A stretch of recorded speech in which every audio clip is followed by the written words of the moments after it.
good afternoon. Good afternoon, class. So now we'll be discussing about the first part of chapter 1, which is about development. What is development and its typologies? So now in our contemporary world where we are living, we are classified into different classes. Due to those classes, we are treated differently, and also we are given separate opportunities and benefits.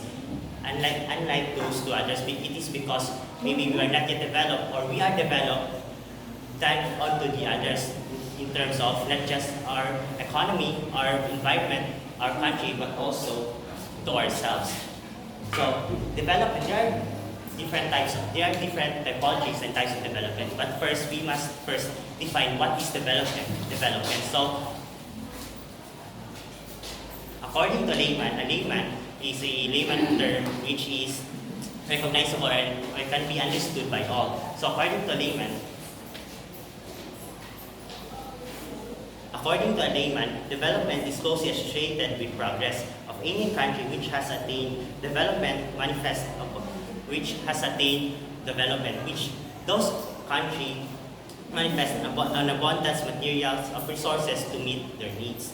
So in economic terms, development is the accumulation of human capital that it's effective in investment for development of an economy.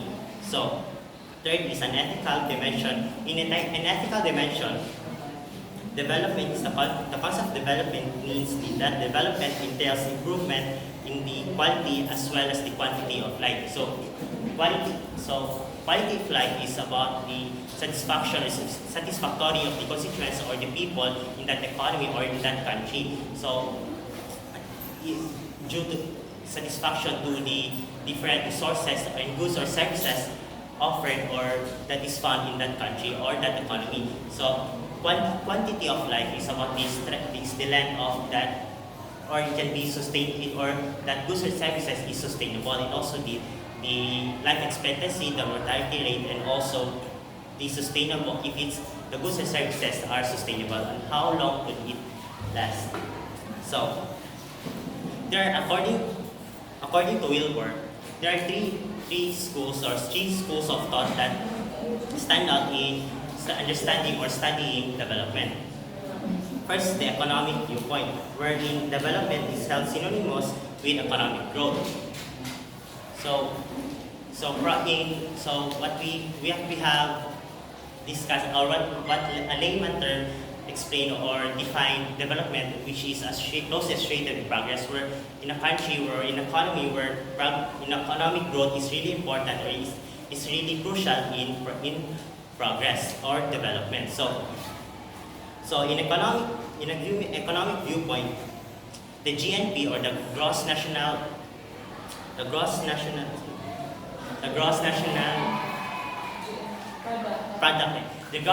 product is the determiner in measurement of development. So we're in economic viewpoint where it should be a $500 to $1,000 GNP or sales GNP rate in 4 months, or 5 to 7%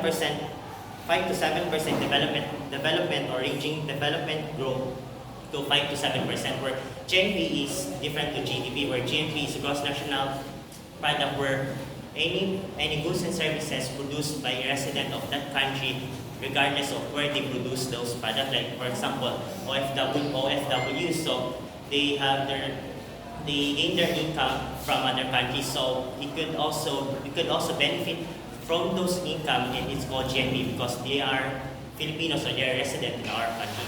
GDP, on the other hand, is the gross domestic product, where the total goods and services, the amount total of goods and services of any goods and services, that regardless of who produce it, and as long as it is on the border of our country or under the jurisdiction of our country, where, for example, many business sectors, foreign business sectors, put up their business or big corporations in our country, and also it could also benefit from those big corporation businesses, and it is called gross domestic product. So, second school of thought was summarized at the start of the United Nations first first development decade in 1970, where UTAN's phrase development economic growth plus development is equals to growth plus social change. Where social change viewpoint is development encompasses to social, cultural, and political factors prioritizing human goals and achieving economic growth through institutions or new division of labor. So development is not just about solely concentrated in economy, but also in other several factors like in politics and also into social and cultural, where most countries may experience inequalities because of cultural, because of their culture is not yet developed or undeveloped, where they don't practice cultural sensitivity or cultural relativism, because most of them are ethnocentric or discrimination is present. And then to politics where elitism is present, where only the elites have these good opportunities and benefits over our resources in our country. The third school of thought is the ethical values view.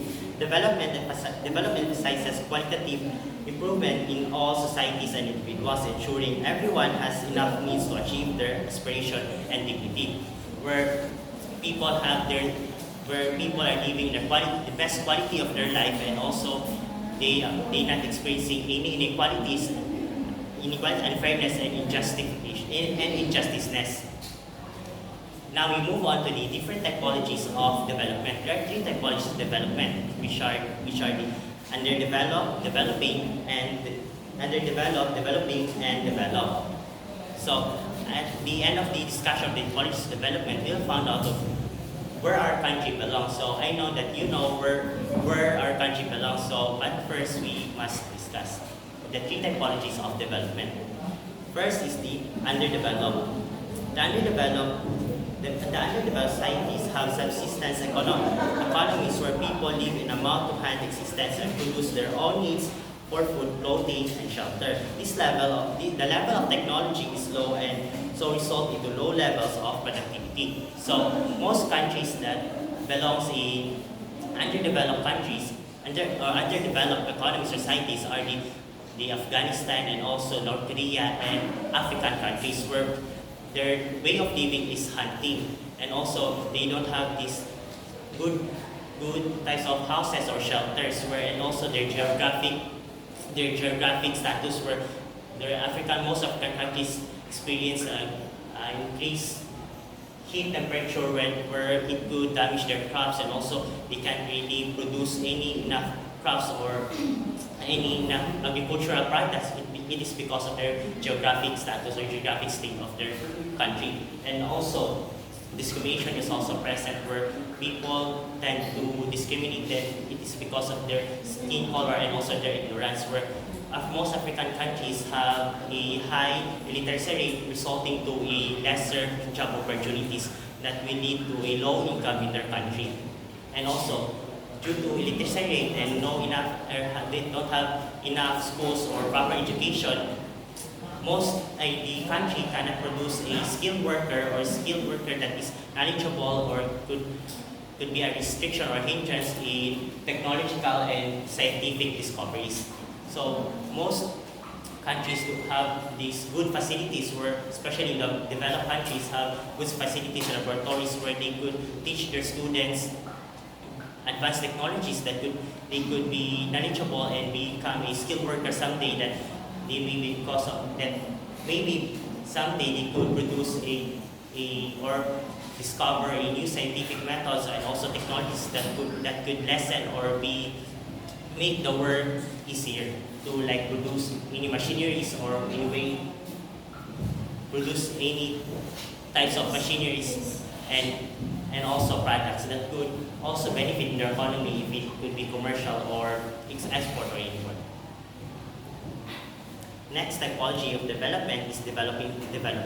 Developing societies are in transition in the flux of change. They are politically independent, but they still suffer as a result of centuries of colonization and foreign domination. So an example of a developing countries is our country, which is the Philippines. So we suffered a colonization way back in the Spanish and American and also in the Japanese occupations. So because of that, we embodied, or because of that, we all have this colonial mentality where we keep on in buying or purchasing, kinik na to ang mga foreign products because, rather than our local products. It will result to economic inequalities and disparities because we tend to purchase foreign products rather than our local that could be a hindrance or could be a problem to our local farmers or local producers for their to meet their capital or to meet their desired revenue or profit. And one of the factors of being a developing country or being found in the developing countries is because of not just in the geographic state and but also our cultural and also political development where in the Philippines elitism is also present, and like nepotism and also patronage and like padrino system where some services and good services are only given to those who are elites or friends with the elites. So elitism.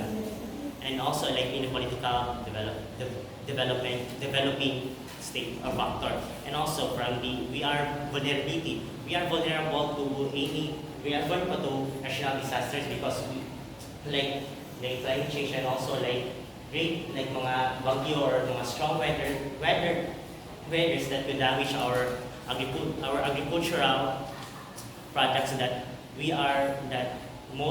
is really crucial in our country kay mo na tong main na source of income most of the rural areas.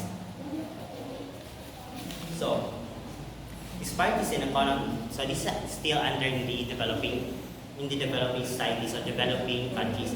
Despite this economic, social, and cultural and international relations, a study by Evans Timberlake showed the following characteristics of developing countries. First is the large proportion of labor force are employed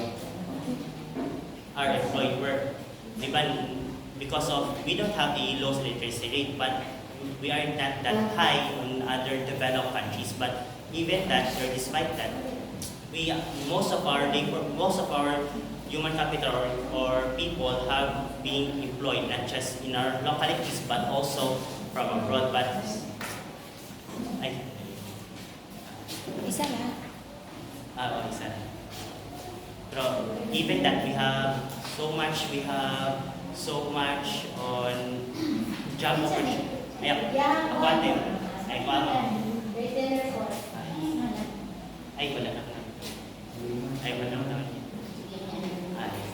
So we have so much job opportunities, but it is really difficult to find a good job or to land a good job even though you graduate or you are a degree holder. It is also because of the political system of our country where there's party system and nepotism.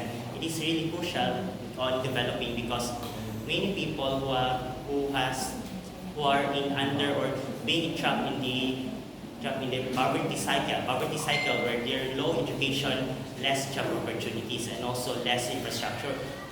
Having less job opportunities resulting to their children, they cannot support their children's education, and due to that low education, those next generation cannot be molded as a future skilled workers, and it will also result in the lesser job opportunities. And having lesser job opportunities or skilled workers in the country, it needs low infrastructure because low labor force, meaning like there are low infrastructures and lesser facilities that would produce any goods or services. It is because they're lacking of human capital and also skilled workers or knowledgeable on those different fields, because most of the people who are knowledgeable tend to work abroad rather than here because of the high income or high salary rate.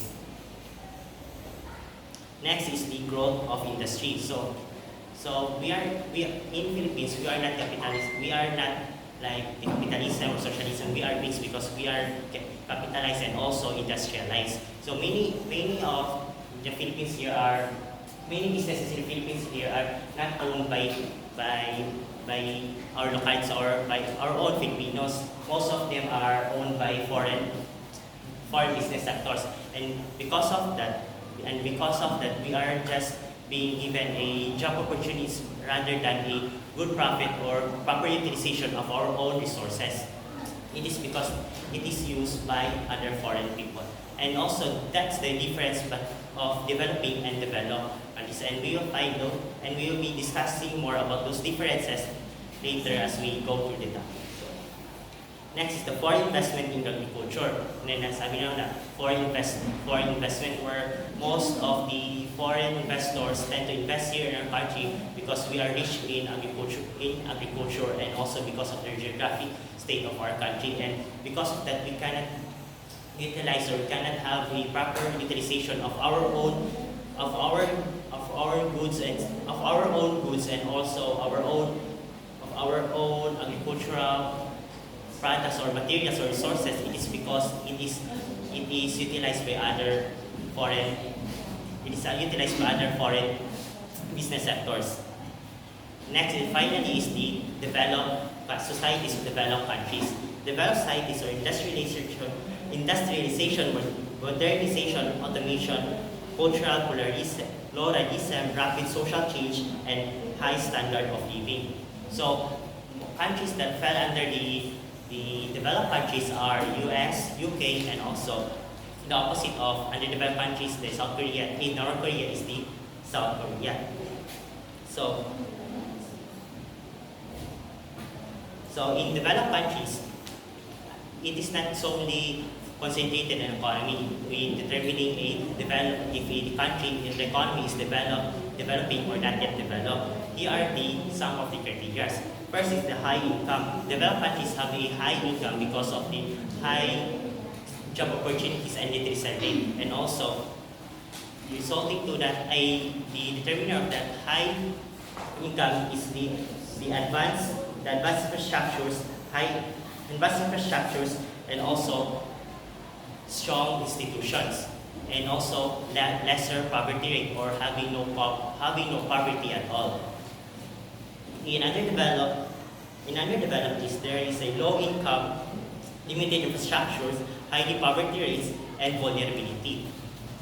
In developing is the middle income in developing countries are still in transitioning. Challenges in transitioning, and also developing countries have potential for growth.